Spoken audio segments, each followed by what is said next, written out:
Welcome back to the channel, my friends. Just a few minutes ago, Bethesda have announced that their parent company ZeniMax was brought by Microsoft. Now, what exactly does this mean for the future of Bethesda games? Now, there's good things and bad things about this. And of course, if you're interested in what's going on with the Elder Scrolls 6, Bethesda news, and Fallout news in general, make sure you subscribe and press the bell notification icon. Then YouTube will let you know each time I update what the latest news is here on YouTube. Firstly, let's start on some good news. In theory, because Microsoft own Obsidian and Bethesda now, it could mean we see Fallout New Vegas 2. In theory, that could now be possible. However, that is a long shot in the dark and probably wouldn't happen anytime soon. Also, in this video, we'll be talking about what Todd Howard has said in regard to Starfield, Bethesda's new RPG, actually having its own game engine that's been revamped since the old one, which they were using for Oblivion, Fallout, and also Skyrim, which we were all saying was extremely dated and showing its age. Well, he's just confirmed 100%, in case you guys didn't know yet, that Starfield will be on a new game engine, as well as the Elder Scrolls 6, which we already knew was going to be on a new game engine. But that's really good news. And whatever Starfield looks like, that'll give us an idea as to what the Elder Scrolls 6 will look like. However, back to the issue at hand here, especially in regard to Bethesda's upcoming titles, The Elder Scrolls 6, and also their new roleplay game, their new IP, which we really don't know anything about aside from the trailer, Starfield. In fact, just to give you guys the full rundown of games that are owned by both ZeniMax, Bethesda, Arcane Studios, and all the other game companies underneath that umbrella that Microsoft now own. Here we go. We have the Elder Scrolls series, including the Elder Scrolls 6 and Fallout. Most interestingly, Fallout 5. We obviously don't know when those are coming out. Starfield as well. And then we have Doom and Rage. And then the Elder Scrolls Online, owned by ZeniMax. Then we also have Prey, created by Arcane Studios. The Elder Scrolls Legends being discontinued. All the new Dishonored games, The Evil Within, Wolfenstein. And also, I believe Deathloop, very interestingly, was announced as a PlayStation 5 exclusive for early access, essentially. That doesn't mean it's not coming to other consoles, but I don't know if that contract is going to change at all. I assume it's already been written and signed, and it will probably stay the way it is. Because what we're all interested in is what's going on with the Fallout series, the Elder Scrolls series, and Starfield.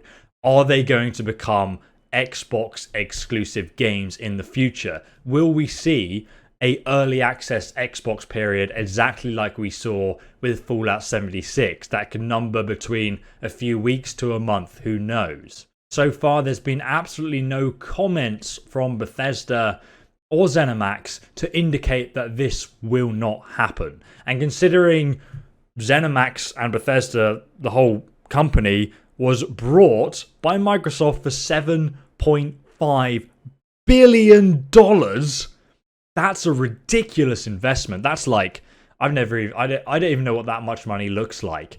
I can only imagine they're going to want to see a return on that investment. So I really wouldn't be surprised if we see some of these games go onto complete Xbox exclusives. However, one thing that is for sure, at least my gut feelings, is that we will probably at least see games like The Elder Scrolls and Fallout that are obviously developed on computers and have such a history of modding, and that's something Bethesda's always said they wanted to support. However, there have been controversies around that idea in itself, that we'll at least see those games being released on Microsoft PC as well for us to play. However, judging by the fact Fallout 76 was released as an Xbox exclusive ahead of PC and PS4, I wouldn't be surprised if we saw something like that follow again. So if you are at this point in time thinking, which new console do I want to buy? To be safe, if you're a huge fan of Bethesda like me, I would just go on for an Xbox and then you don't need to worry. However, I'm just crossing my fingers that, you know, us PC gamers who are really into our mods, and that's, to be honest, the reason games like Skyrim and Fallout, while they are amazing in themselves, are still going just because they have such a thriving modding community. It's like playing a new game every year for people like us making content around those games. I've been doing that for 8 years myself. So what is going to happen with The Elder Scrolls 6? Only time will tell, truthfully. However, we did know that this was coming at some point. If you guys have been following my Elder Scrolls 6 news videos, we kind of did a deep dive into what happened with Fallout 76. And we did know that it looks like, from what the company was doing as a business perspective, especially ZeniMax, it looked like they were gearing up to sell the company. And that's what they've done. So it may be that we see some positive things coming into play that we didn't see before. And in that sense, I mean, maybe less microtransactions, less predatory microtransactions, loot boxes, and, you know, crappy gaming practices that we saw from Fallout 76. So it may actually be a good thing. It actually gives me hope more than anything, because they're not trying to inflate how much money they're making on their yearly report and so on, because the company's now been brought. That deal has been done. So it's owned by Microsoft, and Microsoft hopefully are interested in selling games. And I look at the catalog of games that Microsoft has and the companies they're working with, like Obsidian, and it excites me for the future, honestly. However, it does concern me, and I think a lot of other gamers, and I think Bethesda really do need to answer this question of, what does that mean for PlayStation 4 players, PlayStation 5 players? Are they even going to be able to play The Elder Scrolls 6 or Fallout 5 on their console? We just don't know yet. There's been no comments from any people in PR in regard to that. What has been released, however, is a message from Todd Howard about how he feels about this communication. He essentially, just to summarize it, explains that Bethesda and Xbox have always had a very close relationship. And also, I'm sure there's some of you who are Nintendo Switch fans. Bethesda have always had a close relationship with Nintendo. And if it means more money releasing a game like Skyrim on Nintendo, I feel like that's still something that will be happening. Because if you think about it, Xbox and PlayStation are very much two competitors to each other, whereas Nintendo is like something else almost, and they're not really competing. So that's really just extra money in Microsoft pocket if those sort of deals go ahead. So I wouldn't worry if you're like a Nintendo fan. We also have a message in general from Microsoft, which outlines, there's a lot of political sort of spiel in here. Specifically was something that Pete Hines said about like the future of games and just being excited to now get on track with things and what he can talk about again. And soon this conversation will move on from this deal to talking about our games again. And I can get back to answering the questions that get us all excited. Tell me about Deathloop. When do I get to see more Ghostwire? What's coming in Q4 for The Elder Scrolls Online, which was just announced, the second part of the Dark Hearts of Skyrim DLC, which takes us back to Markath, which ironically I called in my playthrough, so I'm really happy about that. I want to see more Doom Eternal DLC. When the hell will you tell me about Starfield? This is so true. I mean, he probably gets so annoyed by us fans just continuously asking about him. In regard to Starfield, which he specifically mentioned, I'm excited for those conversations and look forward to talking to you all about them, that and much more in the weeks, months, and years ahead.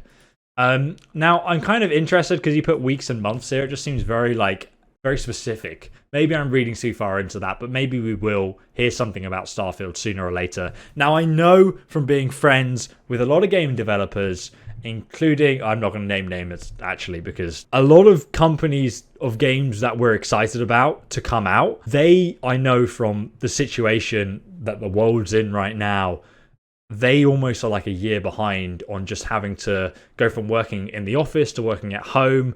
And it's just, you know, it's thrown a real spanner in the works. So I wouldn't be surprised to see some games that we're really excited about delayed by a year or so, including The Elder Scrolls 6, Skyrim, and latter. I mean, that's a given for every single company. Now, going back to Todd Howard's message, he does actually mention down here From bringing mods to consoles with Fallout 4, now over 1 billion downloads, to the latest technologies fueling the Xbox Series X and S. These new systems are optimized for the vast worlds we love to create, with generations of leaps not just in graphics but CPU and data streaming as well. Now quickly, just to mention, he did mention mods being on Xbox in comparison to PS4, which doesn't allow external assets. Xbox, Microsoft have been very supportive of Bethesda and like pioneers of the gaming industry really in getting mods onto consoles. Sometimes not in the best way that is consumer friendly to us, the fans, or even sometimes the mod developers. But I feel like, you know, they're slowly getting it right. And that's good to hear and see. And I do think in regard to that, we're going to see a lot of things with Starfield as a test, and then depending how that goes in the Elder Scrolls 6 to do with paid mods, the Creation Club, and monetizing creators' work within the Elder Scrolls games. That can be perceived as both a good and bad thing. Only time will tell what that really means. I just hope the mod authors get the full support and their due diligence and royalties from Bethesda for what they sell, because I think that would be really cool. But hey, who knows if they're going to employ them as independent contractors or not. It's led to our largest engine overhaul since Oblivion, with new technologies powering our first new IP in 25 years, Starfield. Starfield is on a new game engine from Bethesda. It's no longer going to be using the old one that they've been using since Oblivion, which is pretty magical news, as well as the Elder Scrolls 6, which we knew was going to be on the new game system engine. So Starfield is going to give you an idea of what the Elder Scrolls 6 will actually look like, which is very exciting. And that is pretty much all the information I've picked out of this, just to sort of fire it off to you guys as quickly as possible in this short video. If you want to stay up to date, obviously subscribe, press the bell notification, and then YouTube will let you know each time I post a new Elder Scrolls or Starfield Bethesda related video, which is a lot from this channel. Also, we're playing this new game called Medieval Dynasty, which is absolutely fantastic. I recommend checking out that. It's currently in early access, but honestly, I'll leave the link to that video in the description. It's really a lot of fun so far, so check that out if you've got a spare minute. See you guys in the next one. Have a great day. Goodbye.